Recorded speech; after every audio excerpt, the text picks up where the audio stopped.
नमस्कार दोस्तों, स्वागत है आपका अनुराग की वाणी यूट्यूब चैनल पर। मेरा नाम है अनुराग। आज मैं आप सभी के लिए लेकर आ गया हूँ कुछ सच्ची और डरावनी कहानियाँ। आज की कहानियाँ बहुत ही ज़्यादा डरावनी और इंटरेस्टिंग होने वाली है।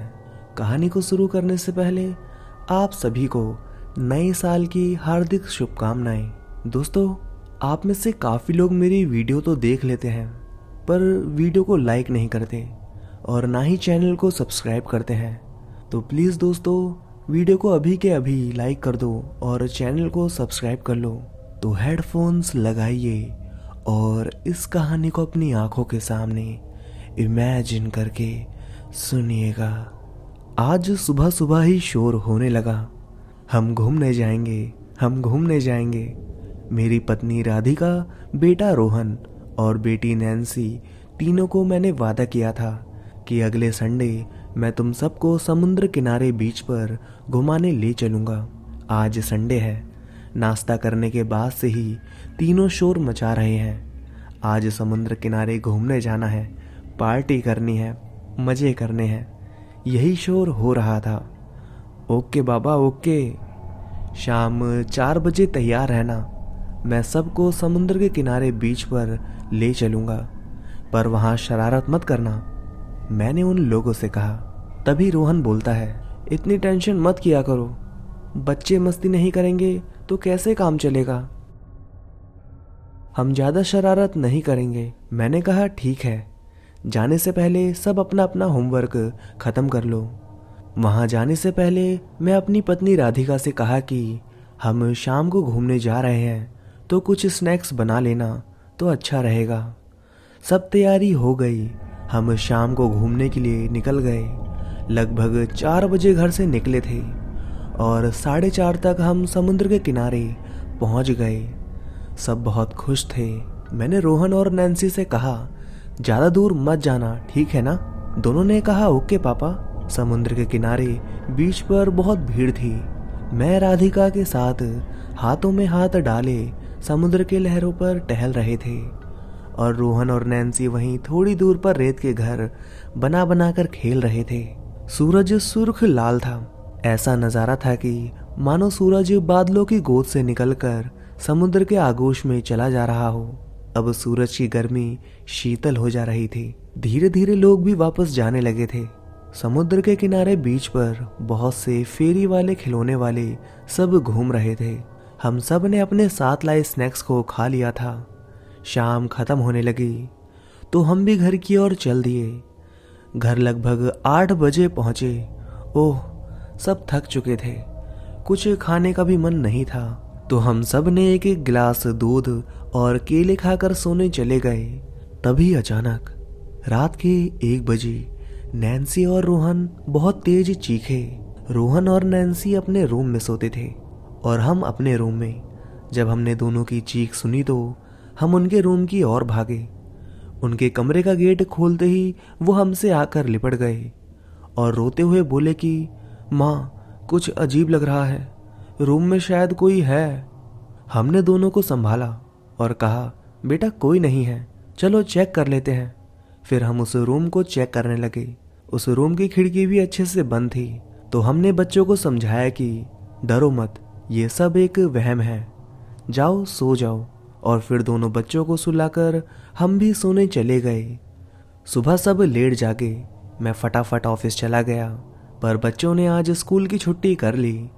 सब ने पूरे दिन मस्ती की। जब मैं ऑफिस से आया तो राधिका चाय लेकर आई और बच्चे मेरे पास ही थे, आपस में कुछ बातें कर रहे थे। मैंने चाय पीते हुए रोहन और नैन्सी से पूछा, क्या बात कर रहे हो बेटा, आज क्या किया तुम लोगों ने। नैन्सी बोलती है, पापा हमने नए खिलौने से बहुत खेला, नया खिलौना बहुत अच्छा है पापा। मैंने कहा, नया खिलौना? कौन सा खिलौना, मम्मी ने खरीदवाया है क्या। रोहन बोलता है, नहीं पापा, कल समुद्र के किनारे बीच पर मिला, जब हम रेत का घर बनाकर खेल रहे थे तभी मिला। मैंने कहा, क्या, तुम लोगों ने ये बात कल क्यों नहीं बताई। कोई भी चीज ऐसे किसी भी जगह से नहीं उठा के लाते हैं, कितनी बार समझाया है। राधिका, तुमने भी नहीं बताया कुछ। राधिका बोलती है, मुझे कहाँ पता था, मुझे भी अभी पता चला है। मैंने रोहन और नैन्सी को पास बुलाकर समझाया कि ऐसी कोई भी चीज बाहर की नहीं लेनी चाहिए। हमें पता नहीं होता कि किस चीज में बम है, या कोई बैक्टीरिया या कोई और भी चीज। ऐसी अनजान चीजों से हम खतरे में पड़ सकते हैं।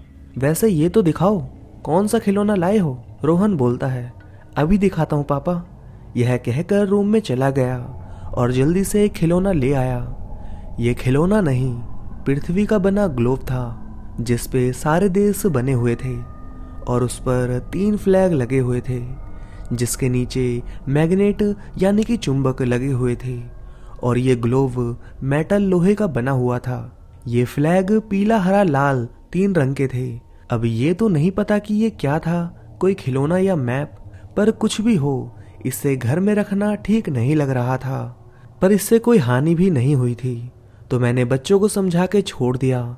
मैंने कहा रख लो इसे, पर आगे से कोई भी सामान बाहर की मत लाना, वादा करो। दोनों ने इस बात का प्रॉमिस किया कि आगे से वो दोनों ऐसा दोबारा नहीं करेंगे। जिंदगी नॉर्मल चल रही थी कि एक दिन राधिका का कॉल आया। वो बहुत डरी हुई थी। हेलो हेलो, एजी सुनते हो? मुझे बहुत डर लग रहा है, आप प्लीज जल्दी घर आ जाओ। मैंने कई बार पूछा आखिर क्या बात है राधिका, पर उसने कुछ नहीं बोला, बस रोते हुए बोलती रही आप जल्दी आ जाओ बस। मैं भी ऑफिस से छुट्टी लेकर जल्दी से घर पहुंचा। घर पर राधिका ने बताया कि रोहन के कमरे से जोर जोर से हंसने की आवाज आ रही थी, तो मैं देखने गई। मैंने देखा रोहन और नैन्सी के अलावा भी तीसरा कोई और था। वो तीनों उस ग्लोब से खेल रहे थे। नैन्सी की आवाज आई कि ये ग्रीन फ्लैग मेरा है। रोहन ने कहा ये येलो फ्लैग मेरा है। तभी तीसरे की आवाज आई ये रेड फ्लैग मेरा है। और फिर तीनों तेज तेज हंसने लगे। मैंने देखा वो ग्लोब हवा में लटक रहा था। प्लीज कुछ कीजिए, ये सब क्या हो रहा है? राधिका को बहुत समझाया, शांत किया कि चलो देखते हैं, फिर आगे कुछ करेंगे। मैं राधिका को लेके रोहन नैन्सी के रूम में गया और रोहन से पूछा, रोहन ये सब क्या चल रहा है, कोई मुझे समझाएगा? रोहन चुप रहा। नैन्सी बोली, पापा वो हमारा दोस्त है और वो हमारे साथ ग्लोब के साथ आया था, उसी के साथ हम खेलते हैं। पर अब वो माँ से गुस्सा हो गया है क्योंकि माँ ने उसे देख लिया है और उसे देखकर माँ शोर मचाने लगी है। तुम दोनों का यहाँ कोई मजाक चल रहा है क्या? कुछ भी बोलते जा रहे हो। ये ग्लोब ही इन सब की जड़ है ना, इधर लेकर आओ उसे। बस मैंने इतना ही बोला था कि रोहन की तेज आवाज आई, नहीं पापा है मेरे। और एक फ्लावर वास आकर मेरे सर से टकराया और मेरे सर से खून निकलने लगा। ये सब राधिका देखकर बहुत तेज चिल्लाई और बच्चे भी डर गए। मैं तो सदमे में था कि ये सब क्या हो रहा है। अपना सर किसी कपड़े में दबाए सबको लेकर उस कमरे से बाहर की तरफ भागा और उस कमरे को लॉक कर दिया। सब लोग अब पूरे घर को बंद करके बाहर आ गए और कार में बैठकर पहले अस्पताल गए। कार राधिका ही चला रही थी। मेरा खून बंद नहीं हो रहा था। मैंने खून को रोकने के लिए कपड़े से सर को दबा रखा था, जिसके कारण वो कपड़ा पूरा खून से गीला हो गया था। अब मुझे नींद सी आने लगी, शायद मैं बेहोश हो रहा था। मुझे 3 घंटे बाद होश आया। मेरे सर की पट्टी हो गई थी। सब पास ही थे। फिर राधिका ने बताया कि उसने सबको फोन कर दिया है और अपनी माँ को ये सारी बातें भी बता दी हैं।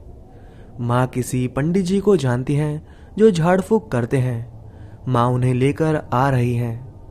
मैंने कहा अच्छा किया राधिका, ये सब बहुत खतरनाक है। मुझे लगा था कि बच्चे शरारत कर रहे हैं, पर अब मुझे विश्वास हो गया है कि कोई तो आत्मा है जो ये सब कर रही है और ये कोई पंडित या तांत्रिक ही ठीक कर सकता है। अगले 1 घंटे में मेरे बड़े भाई भाभी, राधिका के मम्मी पापा, पंडित जी सब अस्पताल में आ गए। राधिका ने सारी बात उनको बताई। अगले दिन मुझे डिस्चार्ज कर दिया गया।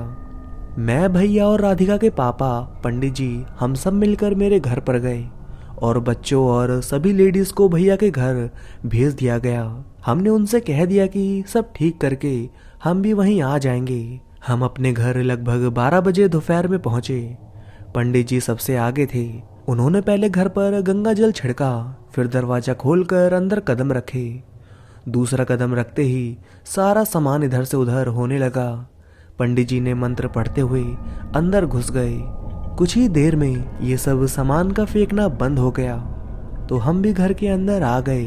पंडित जी को मैंने बताया कि ये वाला रूम ही रोहन और नैन्सी का है, इसी कमरे में वो खिलौना ग्लोब है। पंडित जी ने फिर कोई मंत्र पढ़ते हुए उस कमरे पर गंगा जल छिड़का।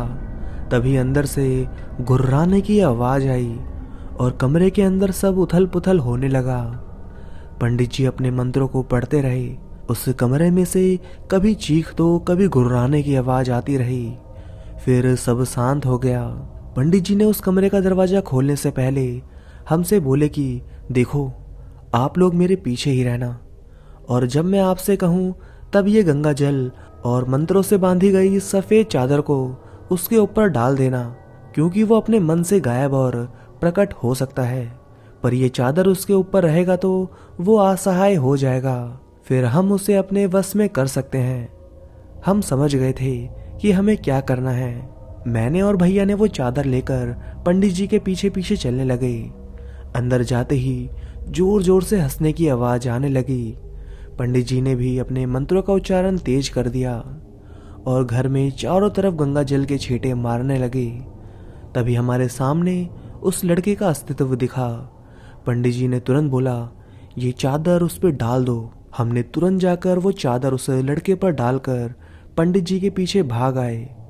अब वो लड़का पूरी तरह से उस चादर से ढका हुआ दिख रहा था।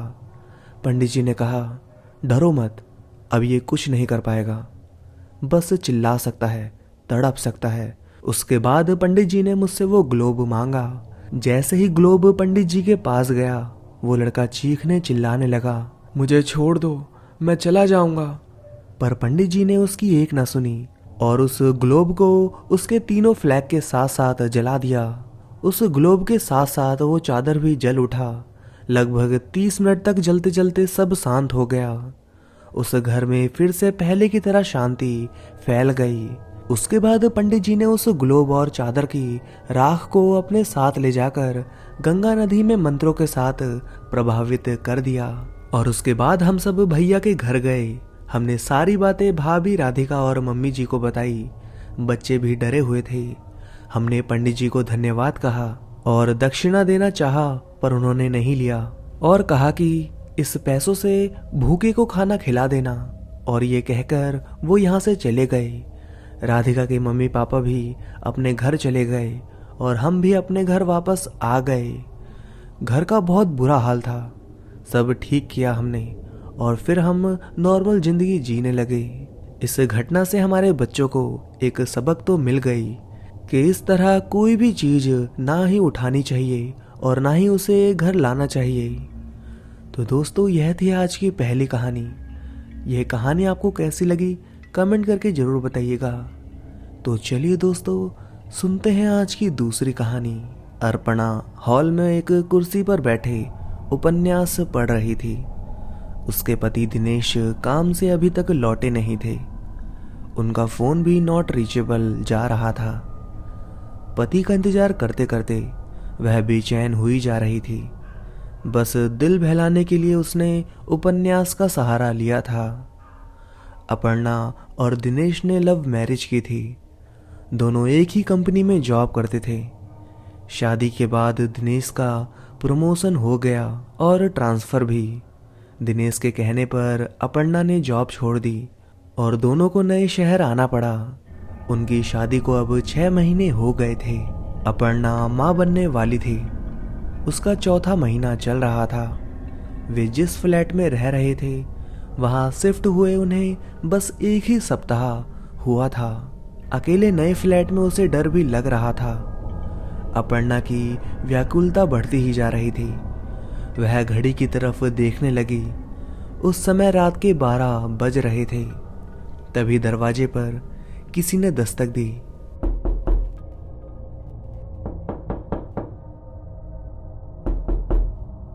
दरवाजा खोलने के लिए वह आगे बढ़ी और आई होल से बाहर की तरफ देखने लगी।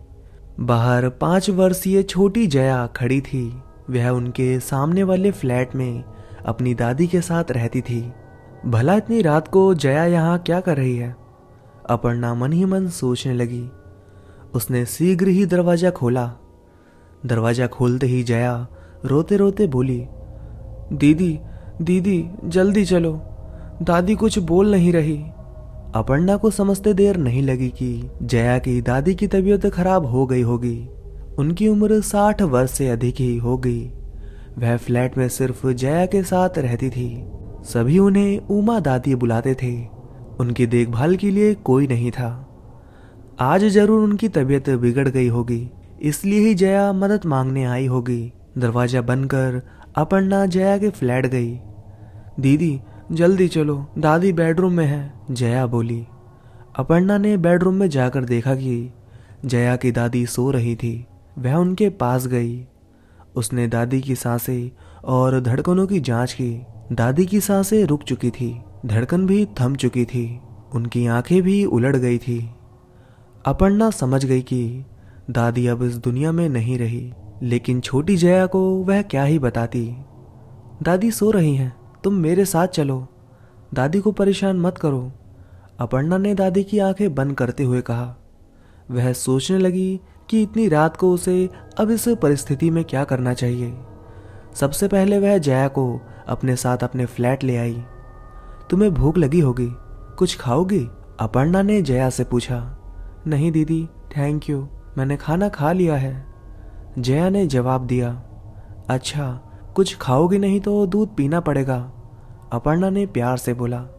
नहीं दीदी मुझे कुछ नहीं चाहिए, मुझे दादी चाहिए, दादी कुछ क्यों नहीं बोल रही थी, जया दुखी मन से बोली। बताया ना दादी सो रही हैं, रुको मैं तुम्हारे लिए दूध लाती हूँ। यह कहते हुए अपर्णा किचन की तरफ बढ़ी। तभी दरवाजे से किसी की शायद दिनेश आ गए होंगे, अपर्णा ने सोचा। वह दरवाजे के पास गई और आई होल से बाहर देखने लगी। बाहर देखते ही अपर्णा का शरीर डर से जम गया। बाहर जया की दादी थी।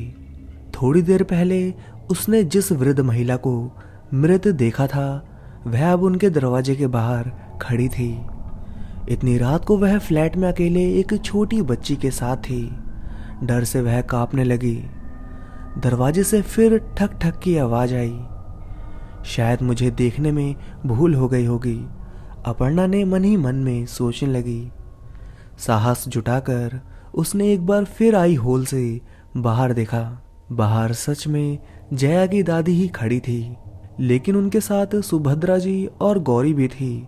दोनों उसी बिल्डिंग में रहते थे। सुभद्रा जी का परिवार एक सभ्य परिवार था। वह अपने पति और 24 वर्षीय बेटे के साथ रहती थी। सुभद्रा जी का स्वभाव बेहद नर्म था।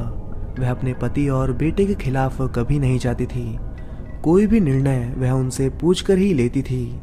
सुभद्रा जी का बेटा थोड़ा गुस्सैल था और उनके पति का स्वभाव भी रोबीला था। दोनों ने ही सुभद्रा जी पर ऐसे अंकुश लगा रखे थे कि उनसे पूछे बिना वह घर से बाहर कदम भी नहीं रखती थी। दूसरी तरफ गौरी 15 वर्ष की सुंदर और भोली भाली युवती थी। उसके परिवार में माता पिता और एक छोटा भाई था। उनकी माली हालत कुछ अच्छी नहीं थी। उसके पिता अक्सर ही बीमार रहते थे और माँ सिलाई का काम करती थी। पैसों की कमी के कारण उसको पढ़ाई छोड़नी पड़ी, लेकिन भाई को अच्छी पढ़ाई देने के लिए वह अपनी माँ की सिलाई के काम में सहायता करती थी। सुभद्रा जी और गौरी दोनों के ही घर में जया का आना जाना था। दोनों ही जया से बहुत प्यार करते थे। एक सप्ताह में अपर्णा अपने पड़ोसियों के बारे में इतना तो जान ही चुकी थी। दरवाजे से ठक ठक की आवाज अभी भी आ रही थी। सांस रोके हुए अपर्णा ने दरवाजा खोला। जया की दादी को वह बुत बनकर देखती रही। उसे अपनी आंखों पर विश्वास नहीं हो रहा था। फिर उसने सुभद्रा जी और गौरी की तरफ देखा।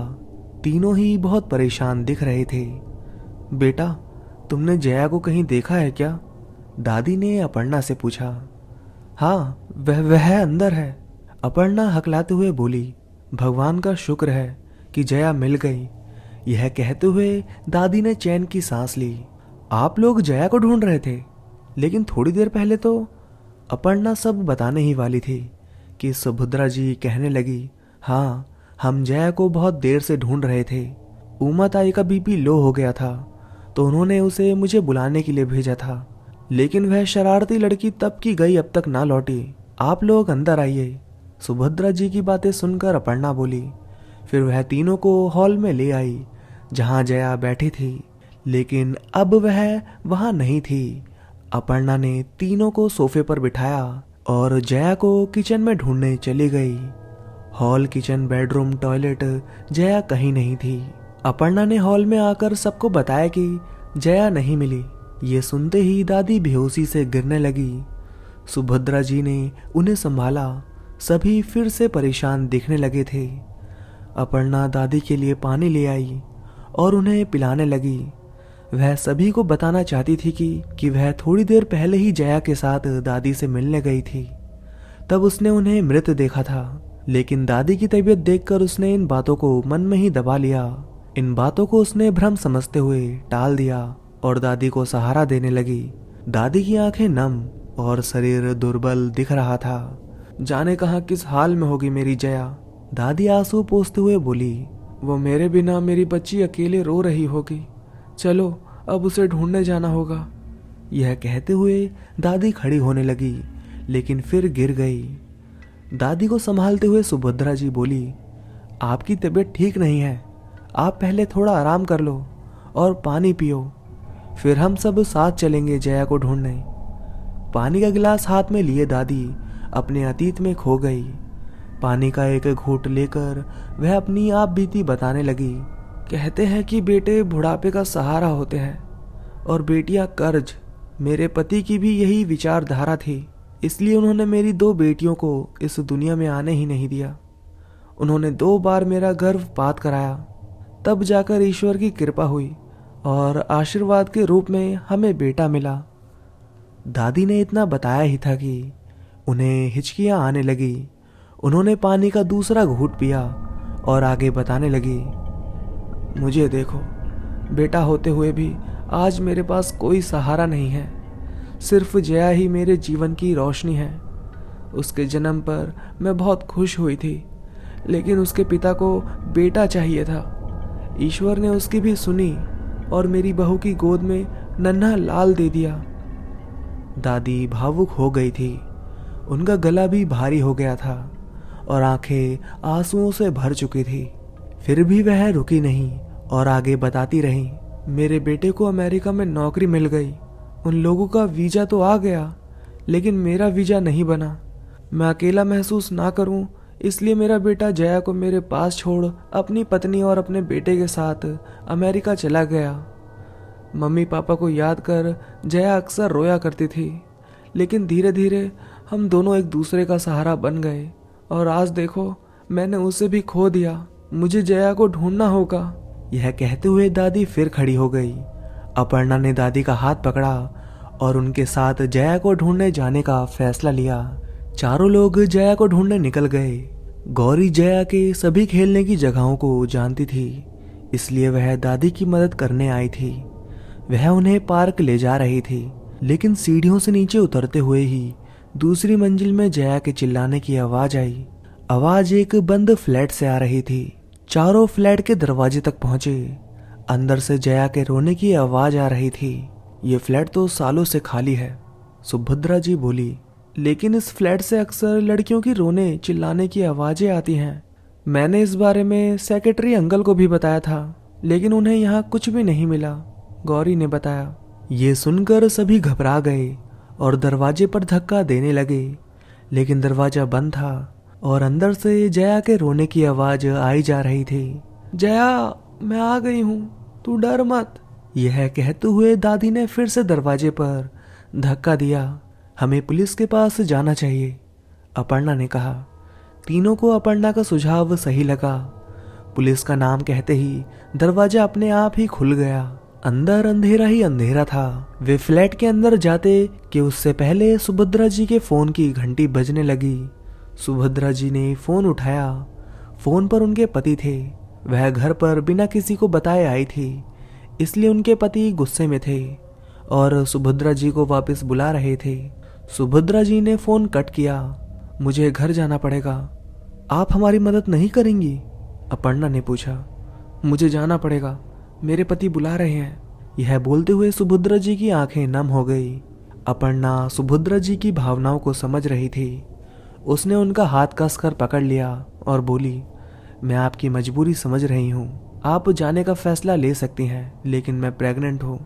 गौरी अभी बच्ची है और दादी की सेहत का अंदाजा आपको होगा ही। हम आपके बिना अधूरे हैं। हम आपके बिना अधूरे हैं। आगे आपको जो सही लगे।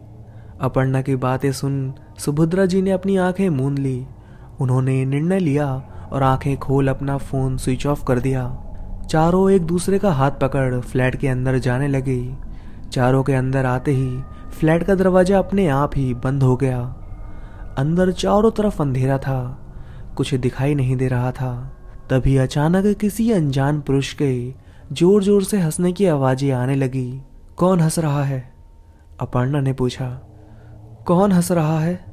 मुझे तो किसी की हंसी की आवाज नहीं सुनाई दे रही है। दादी ने हैरानी से पूछा। मुझे सुनाई दे रही है, गौरी बोली। मुझे भी, सुभद्रा जी ने कहा। दादी के अलावा तीनों को किसी के हंसने की आवाज आ रही थी, लेकिन अंधेरे के कारण उन्हें कुछ दिखाई नहीं दे रहा था।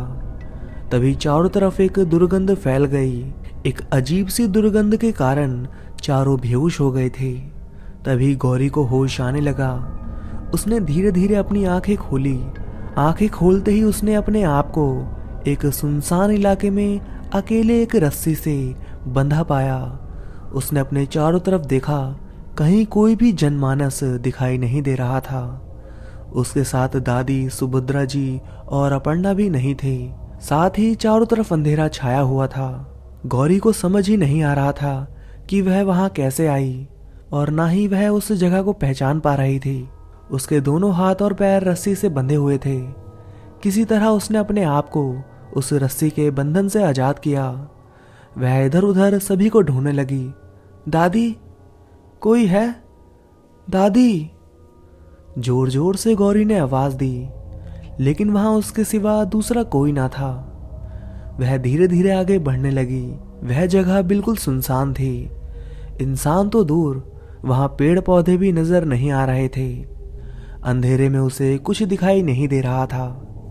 फिर धीरे धीरे वहां धुंध भी छाने लगी। गौरी धुंध में खो चुकी थी, लेकिन फिर भी वह आगे बढ़े जा रही थी। काफी देर तक चलने के बाद उसे अचानक जया की आवाज सुनाई दी। दीदी, दीदी। जया की आवाज गौरी को स्पष्ट सुनाई दे रही थी। तभी धीरे धीरे धुंध हटने लगी। सामने लगभग 100 मीटर दूर उसे जया दिख रही थी। जया के हाथ पैर बंधे हुए थे। उसे एक टूटी नाव में बिठा दिया गया था। नाव नदी में आधी डूब चुकी थी और उसके साथ ही जया भी नदी में डूब रही थी। जया को ऐसी हालत में देखकर घबराहट में गौरी की आंखें मानो बड़ी हो गई। वह जया को बचाने आगे बढ़ी ही थी कि तभी उसे एक और आवाज सुनाई दी। दीदी, दीदी। आवाज गौरी के छोटे भाई की थी। उसके भाई की आवाज दूसरी तरफ से आ रही थी। गौरी ने अपने दूसरी तरफ देखा। लगभग 100 मीटर ही दूर उसका छोटा भाई एक पेड़ से बंधा हुआ था। परेशानी की बात यह थी कि उस पेड़ की पत्तियों में आग लगी हुई थी और धीरे धीरे वह आग उस पूरे पेड़ को जला सकती थी। पेड़ के साथ साथ उसके भाई की जलने का भी खतरा था। जया और गौरी का छोटा भाई दोनों ही जोर जोर से चिल्ला रहे थे। गौरी के दिल की धड़कनें तेज होने लगी। अगर वह जया को बचाने जाती तो उसके भाई के प्राणों पर खतरा होता। वहीं अगर वह अपने भाई को बचाने जाती तो जया की जान जा सकती थी।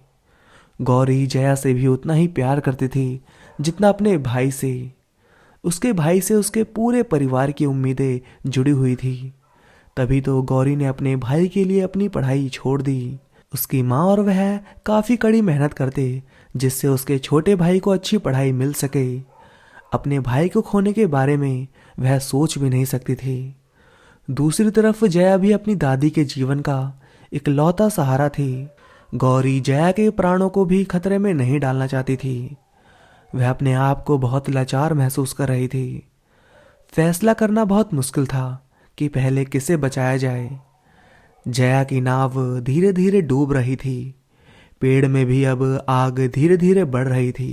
तभी जोर जोर से उस अनजान पुरुष की हंसी की आवाज आने लगी। गौरी लाचारी में जोर जोर से रोने लगी। रोते हुए वह वहीं बैठ गई और हाथों से अपना चेहरा ढक लिया। तभी उसे ऐसा लगा सुभद्रा जी, दादी और अपर्णा उसे पुकार रहे हों। रोते रोते गौरी ने अपनी आंखें खोली। तीनों उसके सामने ही थे। अभी भी चारों तरफ अंधेरा ही था। साथ ही उसके हाथ पैर अभी भी रस्सी से बंधे हुए थे। वे लोग एक अंधेरे कमरे में बंद थे। उसे याद आया कि जब वे फ्लैट के अंदर आए तब किसी दुर्गंध के कारण वे बेहोश हो गए थे। तभी किसी ने उन्हें इस कमरे में बंद कर दिया होगा। इसका मतलब उसने अब तक जो देखा वह सब सपना था। क्या हुआ गौरी, तुम चिल्ला क्यों रही थी? अपर्णा ने पूछा। तुम्हारी चीख सुनकर ही हमें होश आया, सुभद्रा जी बोली। गौरी ने उन्हें अपने सपने के बारे में विस्तार से बताया। गौरी के सपने ने भी उन्हें परेशान कर दिया। दादी को अब जया की अधिक चिंता होने लगी। गौरी अभी भी यही सोचकर घबरा रही थी कि यदि सच में उसे जया और अपने छोटे भाई में किसी को चुनना होता तो वह किसे बचाती। अपर्णा गौरी की दुविधा समझ रही थी, क्योंकि उसका भी अपना छोटा भाई है जिससे वह बहुत प्यार करती है। उसने भी अपने भाई के लिए अपनी पढ़ाई छोड़ नौकरी करना शुरू कर दिया था। सभी ने गौरी को दिलासा दिया और शांत होने के लिए कहा। चारों अभी भी रस्सी से बंधे हुए थे। अपर्णा ने सुझाव दिया कि गौरी अपने बड़े नाखूनों की सहायता से अपर्णा की रस्सी खोल दे, फिर वह सभी की रस्सी खोल देगी। गौरी ने ऐसा ही किया। अपर्णा के हाथों की रस्सी खुलते ही उसने सभी की रस्सियां खोल दी। वे लोग रस्सी से तो मुक्त हो चुके थे, लेकिन अभी भी वे एक बंद कमरे में अंधेरे में फंसे हुए थे। वे कमरे के दरवाजे की तरफ बढ़ने लगे। आश्चर्य की बात यह थी कि दरवाजे पर ताला अंदर से लगा हुआ था। ताला बहुत बड़ा था और मजबूत दिख रहा था। उस ताले को तोड़ पाना उनके लिए आसान नहीं था। कमरे में एक खिड़की भी थी। चारों इसी उम्मीद से खिड़की से बाहर देखने लगी कि यदि कोई उन्हें देख ले तो उनकी मदद कर सके। तभी उन्हें सुभद्रा जी के पति और बेटा नजर आए। वे शायद सुभद्रा जी को ही ढूंढने आए थे। उन्हें देखकर चारों के मन में एक आशा जागी, शायद वे उनकी मदद कर सके। मुन्ना, ए मुन्ना। सुभद्रा जी जोर जोर से अपने बेटे को बुलाने लगी। वहीं गौरी और अपर्णा जोर जोर से खिड़की को पीटने लगे। दादी भी बेटा बेटा कहकर उन्हें बुला रही थी। चारों पूरी कोशिश कर रहे थे कि किसी तरह वे उनकी तरफ देखें और उनकी मदद करें। दूसरी तरफ सुभद्रा जी के पति और बेटा दोनों ही उनकी हालत से बेखबर इधर उधर सुभद्रा जी को ढूंढ रहे थे। दोनों को ही उनकी कोई आवाज सुनाई नहीं दे रही थी। चारों कोशिश करे जा रहे थे कि एक बार वे दोनों उस फ्लैट की खिड़की की तरफ देखें। मुन्ना, बेटा, ए मुन्ना, सुनिए, आप तो सुनिए ना। सुभद्रा जी चीख चीख कर अपने पति और बेटे को बुला रही थी। चीखते चीखते उनका गला भी बैठ गया, लेकिन सब व्यर्थ रहा। उन दोनों तक उनकी कोई आवाज नहीं पहुंच रही थी। कुछ देर बाद ही सुभद्रा जी के पति और बेटा दोनों ही वहां से जाने लगे। सुभद्रा जी हताश निराश हुए भूत बनकर वहीं बैठ गई। बिना पलक झपकाए वह उन दोनों को जाते देख रही थी। पूरी जिंदगी जब वे मेरी आवाज नहीं सुन पाए तो भला आज कैसे सुनते। मैं ही पागल थी जो उन्हें बुला रही थी, जिन्हें मेरी तकलीफ से कोई मतलब ही नहीं। उन्होंने तो कभी मुझे सुनने की कोशिश ही नहीं की। अभी तक अपने आप को और अपनी भावनाओं को मैंने अकेले ही संभाला है। आज भी ऐसे ही होगा। यह बोलते हुए सुभद्रा जी खड़ी हो गई। नहीं, आज आप अकेली नहीं हैं, हम सब आपके साथ हैं, अपर्णा ने कहते हुए सुभद्रा जी का हाथ पकड़ लिया। चारों ने एक दूसरे का हाथ पकड़ा और बोले, हम सब साथ हैं, हम एक हैं, हमें कोई नहीं हरा सकता। चारों किसी भी कीमत पर अब कमजोर नहीं पड़ना चाहते थे। उनके पास अब तीन ही रास्ते थे, या तो वे उस खिड़की को तोड़ देते, या दूसरा उस बड़े से ताले को, या फिर अपनी परिस्थिति से हार मान लेते। हार मानना उन्हें मंजूर ना था। शायद इस खिड़की की वजह से हमारी आवाज बाहर तक नहीं जा रही, अपर्णा बोली। उसने आगे कहा, क्यों ना हम इस खिड़की को तोड़ दें। सभी को अपर्णा की बात सही लगी। खिड़की को तोड़ने के लिए उन्हें किसी चीज की जरूरत थी, इसलिए वे कमरे के चारों तरफ घूमते हुए किसी मजबूत साधन को ढूंढने लगे जिससे वे उस खिड़की को तोड़ पाएं। तभी अचानक गौरी को एक पत्थर मिला। वह बोली, यहाँ एक पत्थर है, इससे शायद हम खिड़की तोड़ पाएं। पत्थर मुट्ठी के आकार का था, लेकिन दिखने से ही उसकी मजबूती का पता चल रहा था। खिड़की तोड़ने के लिए वो पत्थर काफी था। गौरी ने पत्थर उठाया और जोर से खिड़की की तरफ फेंका, लेकिन वह पत्थर हवा में ही रुक गया और खिड़की तक पहुंचा ही नहीं। ऐसा लगा जैसे किसी अदृश्य शक्ति ने उस पत्थर को रोक लिया हो।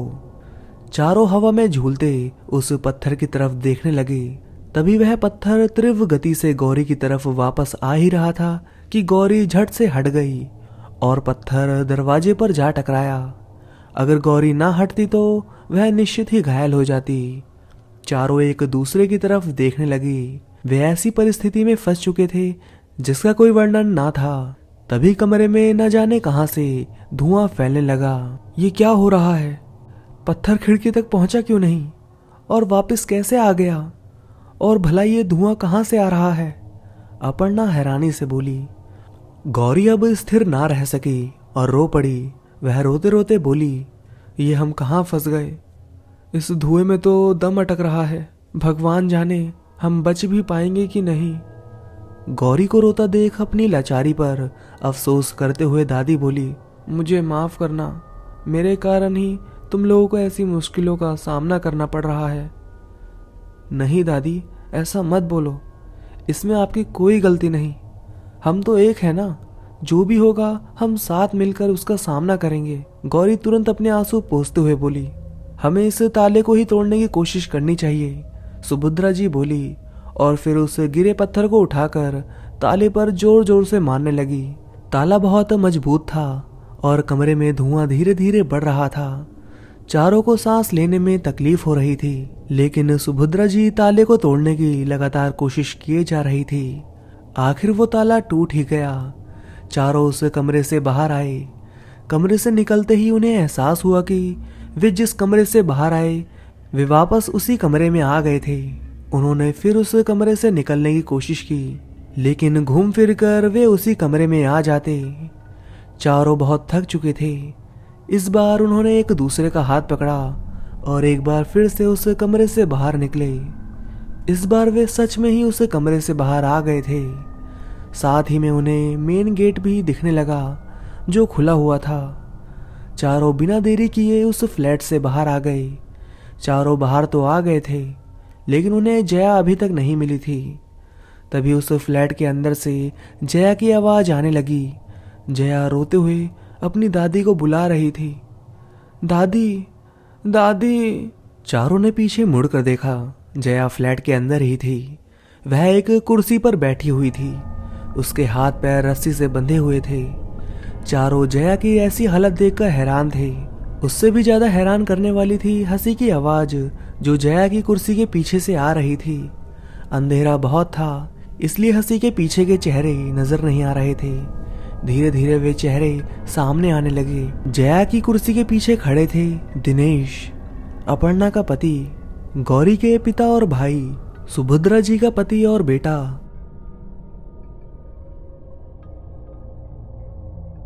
हंसते हंसते वह फिर अंधेरे में जया को अकेले छोड़कर खो गए। उन्हें देखकर दादी बोली, हे ईश्वर, ये कैसी परीक्षा ले रहे हो?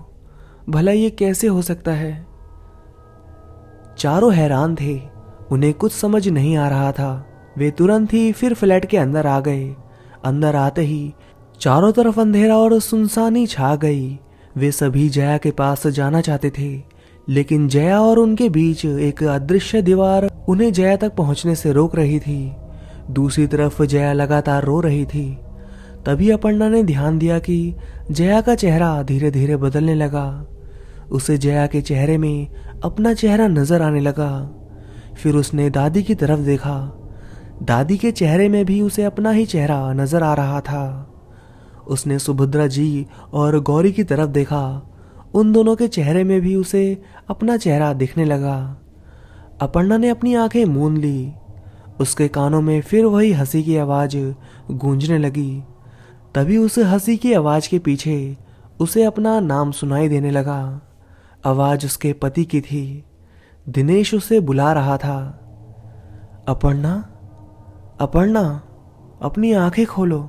दिनेश अपर्णा को बुला रहा था। अपर्णा ने धीरे धीरे अपनी आंखें खोली। वह अपने कमरे में अपने बेड पर ही थी। आंखें खोलकर वह दिनेश को ध्यान से देखने लगी।